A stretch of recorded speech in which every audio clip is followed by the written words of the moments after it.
पाकिस्तान डरा हुआ है। पाकिस्तान के डिप्टी पीएम ने एक बार फिर कहा है कि 36 घंटे में युद्ध कंफर्म है और उन्हें खबर पक्के सोर्स ने दी है। पाक के डिप्टी पीएम इसहाक डार ने तो यहां तक कह दिया कि पाकिस्तान भारत से युद्ध नहीं डील करना चाहता है। रक्षा मंत्री ख्वाजा आसिफ भी ये मान रहे हैं कि खतरा काफी करीब आ गया है। पहलगाम का बदला भारत कभी भी ले सकता है।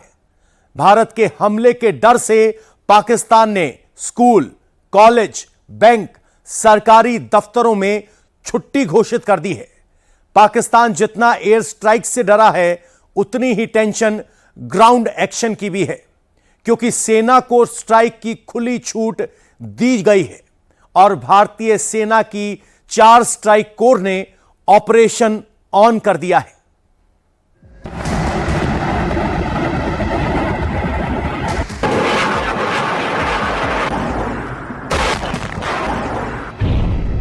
पहलगाम अटैक के बाद पूरे देश में गुस्सा है। लोगों की एक ही मांग है, पाकिस्तान पर स्ट्राइक हो। 26 हिंदुओं की मौत का बदला Bharat surgical strike, air strike या फिर समंदर से मिसाइल दाग कर ले।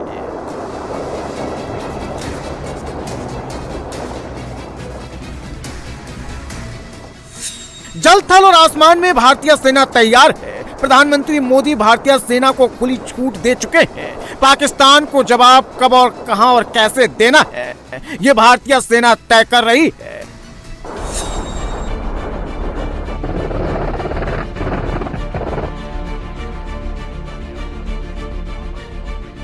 भारत के हमले के डर से पाकिस्तान डरा हुआ है। पाकिस्तान को डर है कि अगले 36 घंटे में भारत हमला कर सकता है।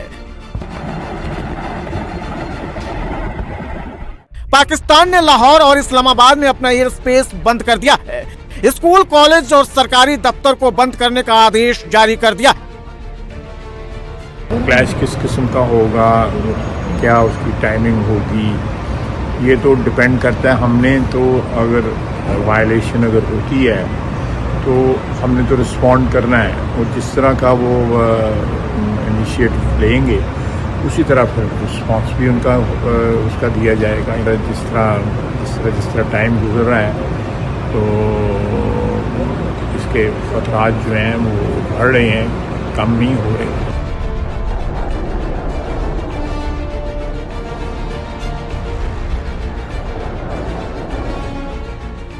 पाकिस्तान को भारत सिर्फ एक तरफ से नहीं बल्कि 3 तरफ से घेर कर मारेगा। पाकिस्तान के खिलाफ ऑपरेशन के लिए अंबाला, मथुरा, भोपाल और पानागढ़ में तैयारी चल रही है।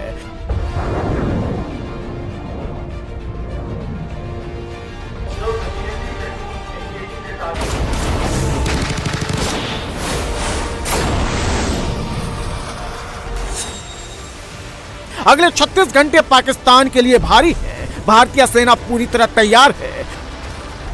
दुश्मनों को घर में घुसकर मारने के लिए भारत ने 4 स्ट्राइक कोर तैयार किया है। 1 कोर जो मथुरा में है, 2 कोर अंबाला में पाकिस्तान पर स्ट्राइक की तैयारी में है, 21वीं कोर भोपाल और 17वीं कोर पश्चिम बंगाल के पानागढ़ में स्ट्राइक की तैयारी में है। स्ट्राइक कोर को ऐसे डिजाइन किया गया है कि पाकिस्तान के साथ मैदानी और रेगिस्तानी क्षेत्र में तो चीन के साथ पहाड़ी क्षेत्र में स्ट्राइक करने में माहिर है।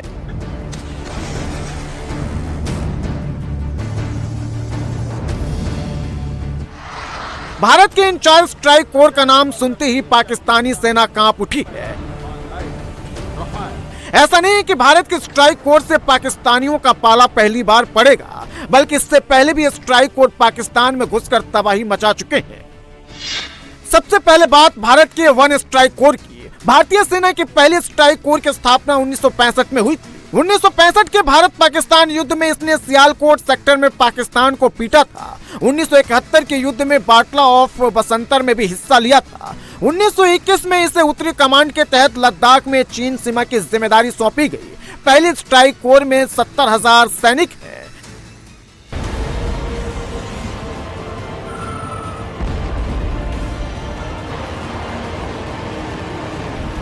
पहले स्ट्राइक कोर का हेडक्वार्टर मथुरा में है। पहली स्ट्राइक कोर में इन्फेंट्री डिवीजन के साथ खतरनाक हथियार बख्तरबंद गाड़ियां शामिल हैं। पहाड़ी इलाकों में भी दुश्मन के घर में घुसकर स्ट्राइक करने की महारत हासिल है।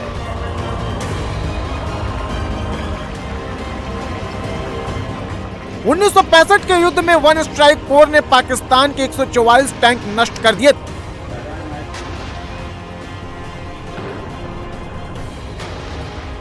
सियालकोट सेक्टर के 200 वर्ग मील इलाके से पाकिस्तान का कब्जा छुड़ाया था।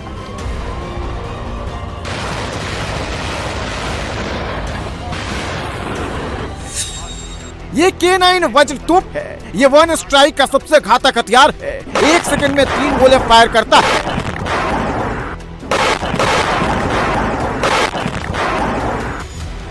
K9 वज्र 155 मिमी और 52 कैलिबर ट्रैक्ड सेल्फ प्रोपेल्ड विजर तोप है। ये 40 किलोमीटर दूर बैठे दुश्मन को भी साफ कर देता है। हल्का होने के कारण ये पहाड़ पर भी चढ़ सकता है। ये डिजिटल फायर सिस्टम से लैस है।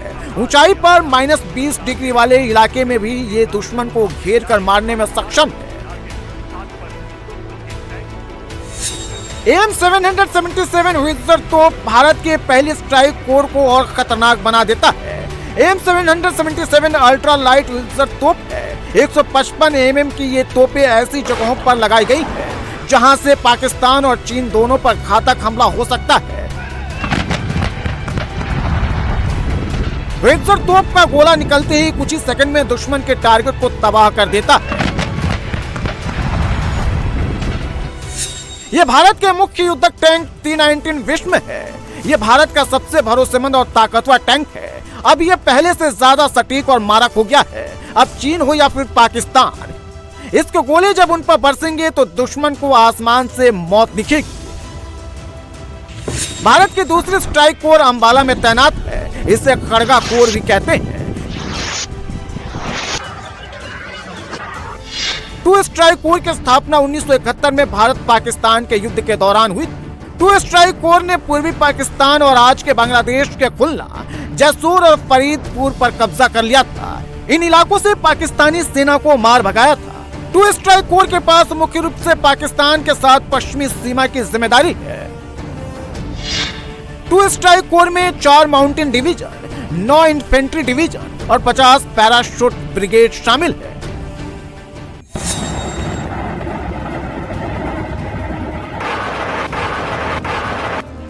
ये पिनाका गाइडेड रॉकेट सिस्टम है। 44 सेकंड में 12 रॉकेट दागने में सक्षम है, यानी एक साथ दुश्मन के 12 टारगेट तबाह। दुश्मन 90 किलोमीटर दूर भी बैठा है तो उसकी मौत निश्चित है। वो पिनाका गाइडेड रॉकेट से नहीं बच सकता है।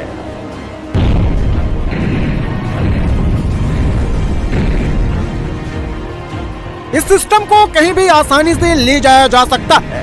पिनाका कितना खतरनाक है, इसका एहसास पाकिस्तान को 1999 में करगिल युद्ध में हो चुका है। तब पिनाका के सामने पाकिस्तानी सेना ने घुटने टेक दिए थे। Pinaka multi barrel rocket launcher 2 strike corps और 21वीं स्ट्राइक कोर का हिस्सा है। यह ब्रह्मोस सुपरसोनिक क्रूज मिसाइल है। यह भारत के 4 स्ट्राइक कोर में से 2 17वीं और 21वीं स्ट्राइक कोर का हिस्सा है। ब्रह्मोस मिसाइल को जमीन, हवा और समंदर से लॉन्च किया जा सकता है और भारत ने इसे चीन और पाकिस्तान सीमा पर तैनात कर रखा है। ब्रह्मोस की मारक क्षमता 300 से 600 किलोमीटर है। ब्रह्मोस मिसाइल आवाज की रफ्तार से 3 गुना तेज है। यह 1 मिनट के भीतर टारगेट को तबाह कर देती है। यह रडार को चकमा देने में भी सक्षम है। पाकिस्तान के कई शहर ब्रह्मोस मिसाइल की जद में है। अमृतसर से लाहौर की दूरी मात्र 55 किलोमीटर है। ब्रह्मोस की रफ्तार को देखते हुए मिसाइल 72 सेकंड से भी कम समय में लाहौर को निशाना बना सकती है। अमृतसर से इस्लामाबाद की दूरी 287 किलोमीटर है। ब्रह्मोस इसे 5 मिनट से भी कम समय में नष्ट कर सकती है। गुजरात के भुज से कराची की दूरी 325 किलोमीटर है, जहां ब्रह्मोस को पहुंचने में 5 से 6 मिनट ही लगेंगे।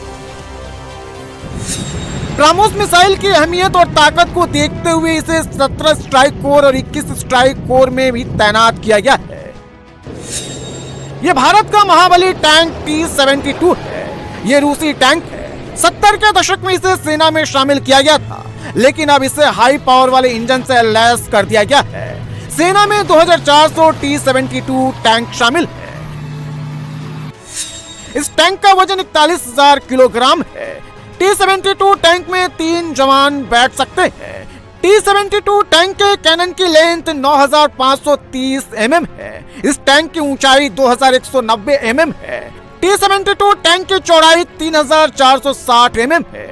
ये टैंक सड़क पर अधिकतम 60 किलोमीटर प्रति घंटे की रफ्तार से दौड़ सकता है। T-72 टैंक कच्चे रास्तों पर 35 से 45 किलोमीटर प्रति घंटे की रफ्तार से दौड़ सकता है। भारत की तीसरी सबसे शक्तिशाली 21 स्ट्राइक कोर है। 21वीं स्ट्राइक कोर के पास भी पाकिस्तान सीमा की जिम्मेदारी है। ये गहरे आक्रामक अभियानों के लिए डिजाइन की गई है। ये बख्तरबंद गाड़ियां खतरनाक हथियार, हाईटेक रडार और टेक्नोलॉजी से लैस है, जो इसे रेगिस्तानी और मैदानी इलाकों में प्रभावी बनाती है। ये भारतीय सेना की सबसे खतरनाक स्ट्राइक कोर है, जो दुश्मन के क्षेत्र में तेजी से प्रवेश करती है, मिनटों में दुश्मन को नेस्तनाबूद कर वापस लौट भी आती है। 21 स्ट्राइक कोर की स्थापना 1917 में की गई थी। 21 स्ट्राइक कोर का हेडक्वार्टर अभी भोपाल में है। 21 स्ट्राइक कोर हाईटेक हथियार, टैंक, मिसाइल से लैस है। यह अर्जुन टैंक है, पूरी तरह से स्वदेशी है। ये 21वीं स्ट्राइक कोर का हिस्सा है। 120 mm राइफल गन और हाईटेक फायर कंट्रोल सिस्टम से लैस है। ये कई किलोमीटर दूर से ही दुश्मन की आहट को भांप लेता है। ये रूसी निर्मित मल्टी बैरल रॉकेट लॉन्चर है। इसकी रेंज 90 किलोमीटर तक है। ये 21 स्ट्राइक कोर में शामिल है। ये पैराशूट ट्रूपर 17 स्ट्राइक कोर यानी माउंटेन स्ट्राइक कोर के सैनिक हैं। भारत की पहली माउंटेन स्ट्राइक कोर है ये, जिसे खासकर चीन के साथ लाइन ऑफ एक्चुअल कंट्रोल पर मुंहतोड़ जवाब देने के लिए बनाया गया है। इसे ब्रह्मास्त्र कोर भी कहा जाता है।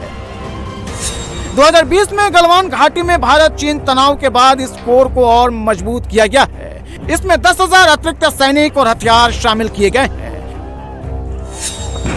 इसमें 2 infantry division, 59 mountain division Panagarh और 72 डिवीजन पठानकोट शामिल है। माउंटेन स्ट्राइक कोर, जिसे त्रिशक्ति कोर भी कहते हैं, वो इस जंग को लड़ने के लिए पूरी तरह तैयार है। त्रिशक्ति कोर इंडियन आर्मी की घातक टुकड़ियों में से एक है। त्रिशक्ति कोर की सबसे बड़ी खासियत है माउंटेन वॉरफेयर, यानी पहाड़ी इलाकों में जंग लड़ने की महारत हासिल है।